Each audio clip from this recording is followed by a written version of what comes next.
Hello student, आशा करते हैं आप लोग बहुत अच्छे होंगे। मिंटू केमिस्ट्री क्लासेस में आप लोगों का बहुत बहुत स्वागत है। तो हम लोग बिलियन लेसन पढ़ रहे हैं। इसके पिछले लेक्चर में हम लोगों ने नॉर्मलता पर कुछ न्यूमेरिकल लगाया था।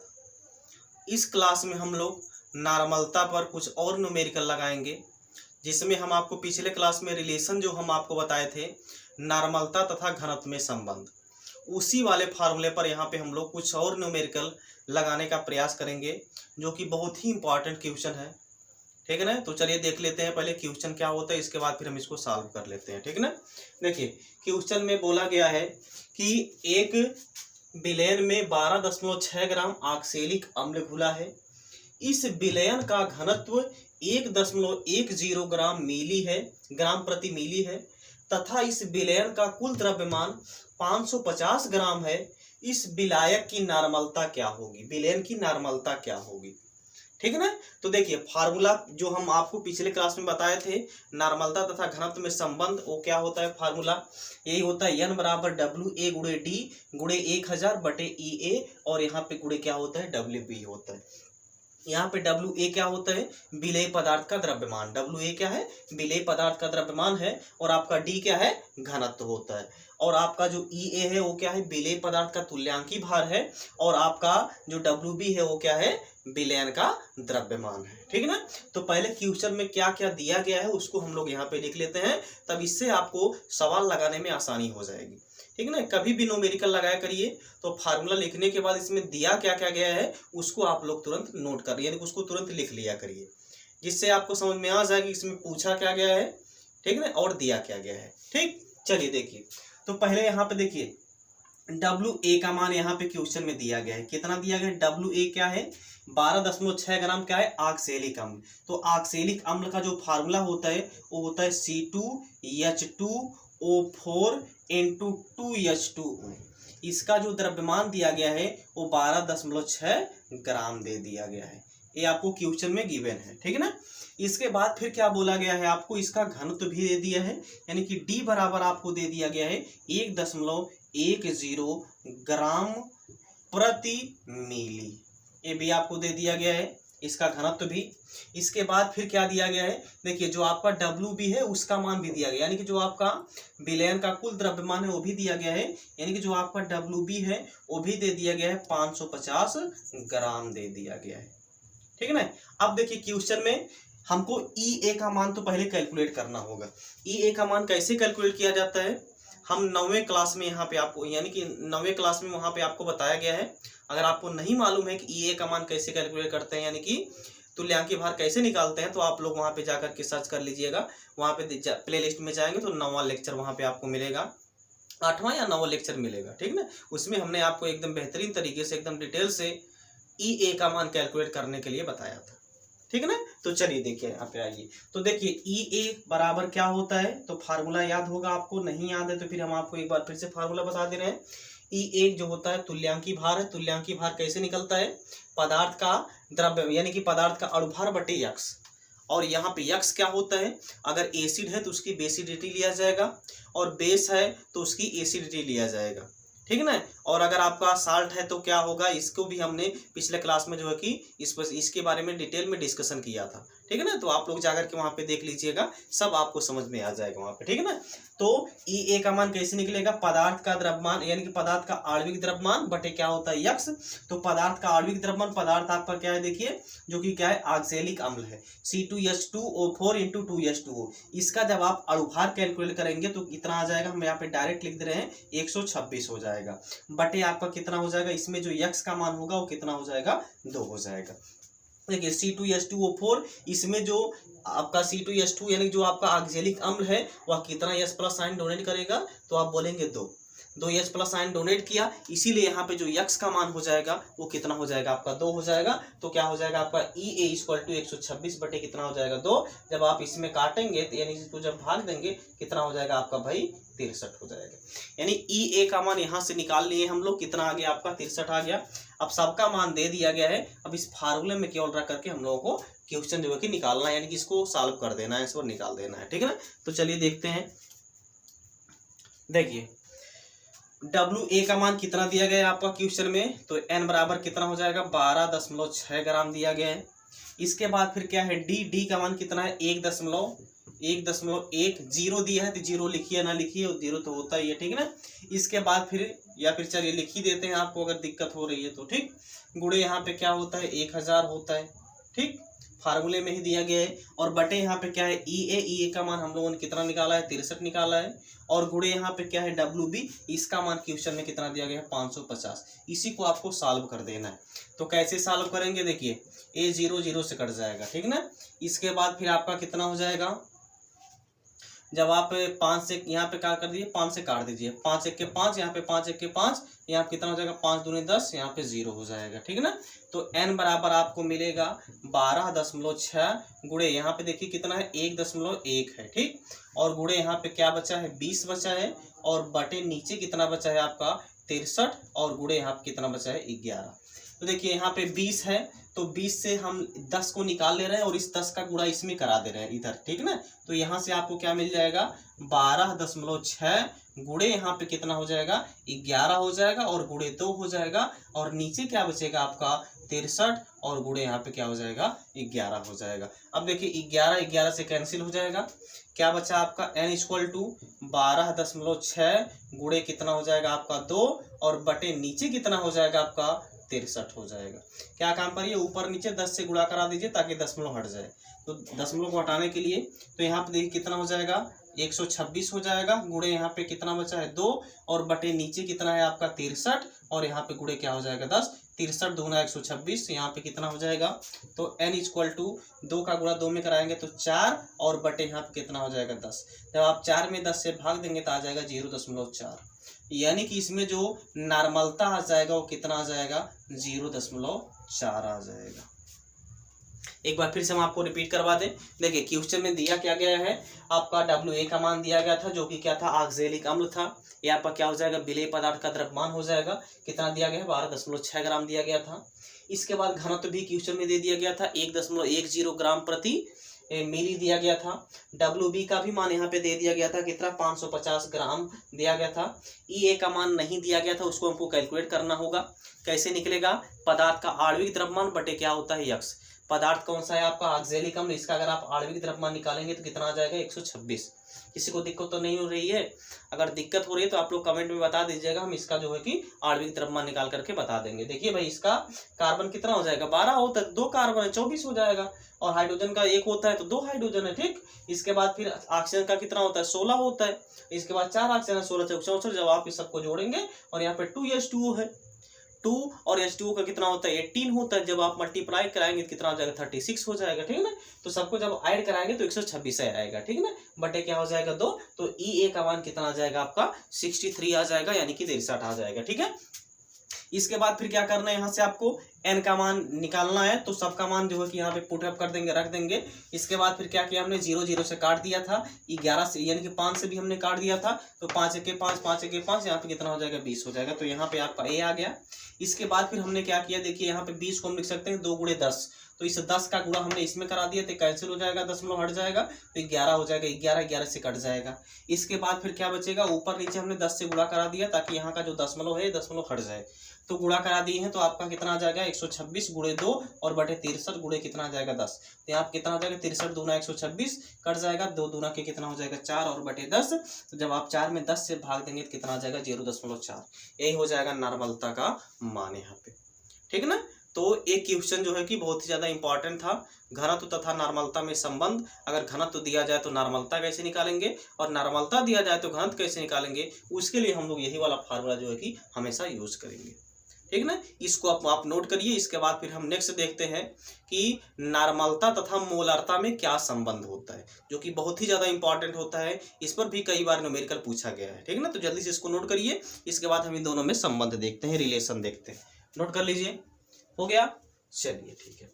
अब हेडिंग डालेंगे आप नॉर्मलता तथा मोलारता में संबंध, यानी कि नॉर्मलता और मोलारता में जो है कि क्या संबंध होता है वही यहाँ पे हमको देखना है, यानी कि relation between normality and molarity, ठीक है ना। क्या relation between normality and molarity, यही हम यहाँ पर आपको पहले बताने वाले हैं, ठीक है ना। तो क्या हो जाएगा नॉर्मलता तथा मोलारता में संबंध। नॉर्मलता, नॉर्मलता तथा मोलरता में संबंध, मोलरता में संबंध। क्या होता है संबंध, इसको यहाँ पे आप देख लीजिए, बहुत ही आसानी से इस पर न्यूमेरिकल आप लगा सकते हैं अगर आप इसको यहाँ पे थोड़ा सा ध्यान देंगे तो। क्योंकि देखिए बहुत जगह पे इसको डायरेक्ट इसका संबंध लिख दिया जाता है, ठीक ना, लेकिन हम इसका संबंध जो कि डायरेक्ट नहीं लिखेंगे, यहाँ पे आपको हम कैलकुलेट करके बताएंगे कि कैसे यहाँ पे नॉर्मलता तथा मोलरता में जो संबंध होता है वो कैसे आता है, ठीक है ना। चलिए देखिए, नॉर्मलता तथा मोलरता में क्या संबंध होता है उसको हम लोग यहाँ पे लिखते हैं, ठीक है ना। देखिए तो पहले तो यहाँ पे आपका जो नॉर्मलता का फार्मूला होता है, नॉर्मलता को हम लोग कैपिटल एन से रिप्रेजेंट करते थे, तो कैपिटल एन बराबर क्या हो जाएगा, विलेय पदार्थ के, क्या हो जाएगा इसका फार्मूला, विलेय पदार्थ के ग्राम तुल्यांकों की संख्या, ग्राम तुल्यांकों की संख्या, क्या हो जाएगा, विलेय पदार्थ के ग्राम तुल्यांकों की संख्या बटे क्या होता है, विलयन का आयतन लीटर में। क्या होता है, विलयन का आयतन, ठीक ना, आयतन एक इसमें लेना होता है आपको, लीटर में लेना होता है, ठीक ना। उसी तरीके से आपका मोलरता का जो फार्मूला होता है, यानी कि ये क्या होता है, विलेय पदार्थ के मोलों की संख्या, विलेय पदार्थ के मोलों की संख्या, क्या होता है, विलेय पदार्थ के मोलों की संख्या, विलेय पदार्थ के मोलों की संख्या बटे क्या हो जाएगा आपका, विलयन का आयतन लीटर में। विलयन का आयतन किसमें लेना है आपको, यहाँ पे लीटर में लेना है, ठीक ना। इसको अगर आप इक्वेशन नंबर 1 बना रहे हैं तो इसको आप क्या करिए, इक्वेशन नंबर 2 बना दीजिए। अब क्या करिए आप, इक्वेशन नंबर 1 में इक्वेशन नंबर 2 से क्या करिए आप लोग डिवाइड करा दीजिए, ठीक ना। तो यहाँ से आपको क्या मिलेगा, देखिए n बटे m बराबर, यहाँ से आपको क्या मिल जाएगा, विलेय पदार्थ के ग्राम तुल्यांकों की संख्या। अब यहाँ पे थोड़ा सा हम शार्ट करेंगे, ठीक ना, विलेय पदार्थ के ग्राम तुल्यांकों की संख्या, ग्राम तुल्यांकों की संख्या बटे यहाँ पे क्या हो जाएगा, विलयन का आयतन लीटर में।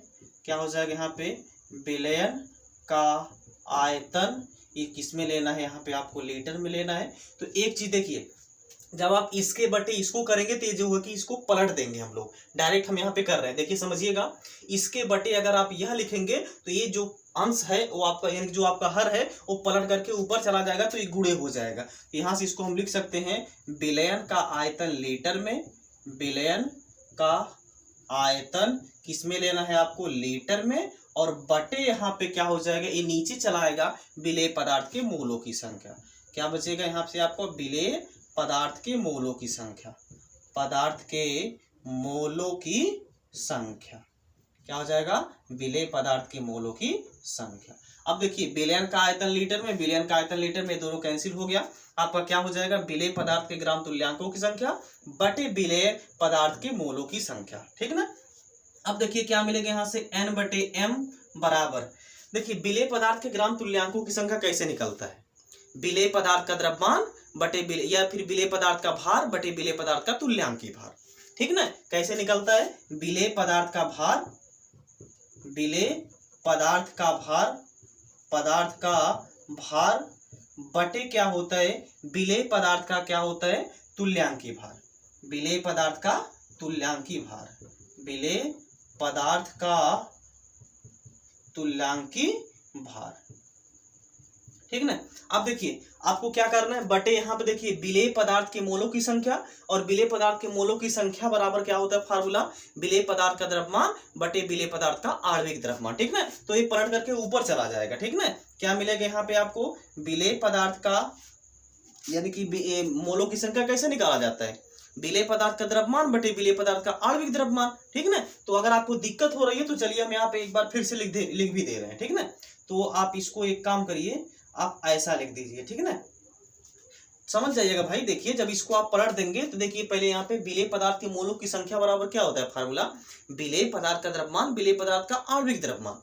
तो आणविक द्रव्यमान जो है कि पलट करके ऊपर चला जाएगा, तो क्या हो जाएगा यहाँ पे, विलेय पदार्थ का आणविक द्रव्यमान, विलेय पदार्थ का आणविक द्रव्यमान, आणविक द्रव्यमान बटे क्या हो जाएगा, विलेय पदार्थ का द्रव्यमान हो जाएगा या फिर विलेय पदार्थ का भार हो जाएगा, विलेय पदार्थ का भार हो जाएगा यहाँ पे, ठीक ना। अब देखिए क्या हो जाएगा, विलेय पदार्थ का भार विलेय पदार्थ के भार से कैंसिल हो जाएगा, तो आपका बचा क्या यहाँ पे, विलेय पदार्थ का आणविक द्रव्यमान, ठीक ना, और बटे क्या बचेगा, विलेय पदार्थ का तुल्यांकी भार, ठीक ना। विलेय पदार्थ का आणविक द्रव्यमान या फिर इसको हम क्या लिख सकते हैं, विलेय पदार्थ का आणविक द्रव्यमान बटे क्या हो जाएगा, विलेय पदार्थ का तुल्यांकी भार। अब देखिए क्या बचेगा यहाँ पे, n बटे m बराबर, एक मिनट देख लें आपको कैमरे में आ रहा है कि नहीं, ठीक ना। अब देखिए विलेय पदार्थ का आणविक द्रव्यमान क्या हो जाएगा, ऊपर विलेय पदार्थ का आणविक द्रव्यमान, विलेय पदार्थ का आणविक द्रव्यमान बटे, अब देखिए यहाँ पे विलेय पदार्थ का तुल्यांकी भार हम लोग कैसे निकालते हैं, तुल्यांकी भार बराबर भी होता है विलेय पदार्थ का अणुभार बटे क्या होता है, यक्स होता है।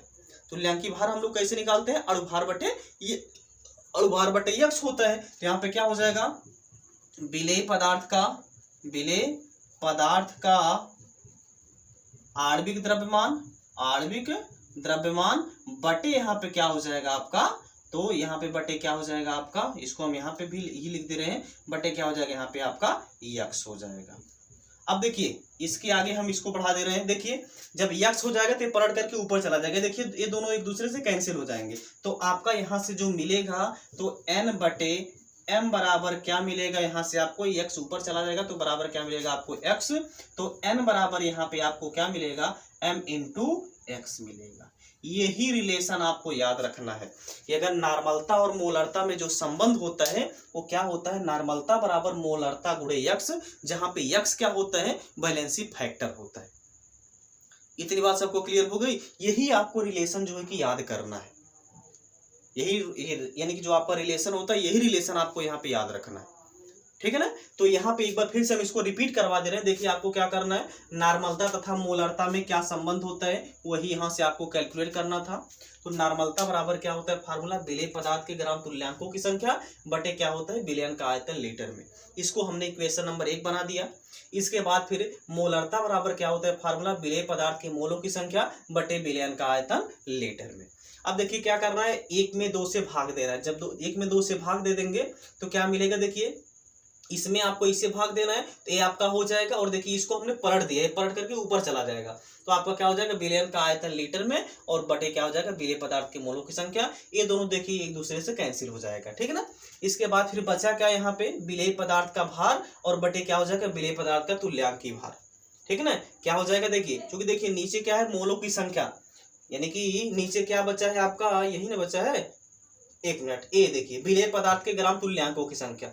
ग्राम तुल्यांकों की संख्या कैसे निकाला जाता है, विलेय पदार्थ का भार बटे विलेय पदार्थ का तुल्यांकी भार। और देखिए यहाँ पे क्या बचा है, विलेय पदार्थ के मोलों की संख्या, इसको आप क्या करेंगे, पलट देंगे तो क्या मिलेगा, विलेय पदार्थ का आणविक द्रव्यमान बटे क्या मिलेगा, विलेय पदार्थ का भार मिलेगा। अब देखिए ये दोनों भी एक दूसरे से क्या हो जाएंगे, कैंसिल हो जाएंगे। तो यहाँ से आपको जो मिलेगा, विलेय पदार्थ का आणविक द्रव्यमान बटे क्या मिलेगा, विलेय पदार्थ का, देखिए यहाँ पे नीचे क्या बचा है, तुल्यांकी भार। तुल्यांकी भार बराबर क्या होता है, अणुभार बटे यक्स। तुल्यांकी भार बराबर क्या होता है, अणुभार बटे यक्स होता है। तो क्या हो जाएगा यहाँ पे, ये हो जाएगा आणविक द्रव्यमान, ये बोलिए या फिर अणुभार बोलिए, दोनों एक ही होता है, ठीक। तो ये दोनों एक दूसरे से कैंसिल हो जाएंगे तो यक्स जो है कि ऊपर चला जाएगा। तो क्या मिलेगा आपको, n बटे m बराबर क्या मिलेगा, यक्स, या फिर n बराबर क्या मिलेगा यहाँ पे आपको, m इंटू यक्स मिलेगा, ठीक ना। अब इस पर जो है कि हम लोग एक न्यूमेरिकल लगा लेते हैं ताकि आपका जो कॉन्सेप्ट है वो क्लियर हो जाए, ठीक है ना। इसको नोट कर लीजिए, फिर हम इस पे न्यूमेरिकल आपको बता रहे हैं, ठीक, नोट कर लीजिए।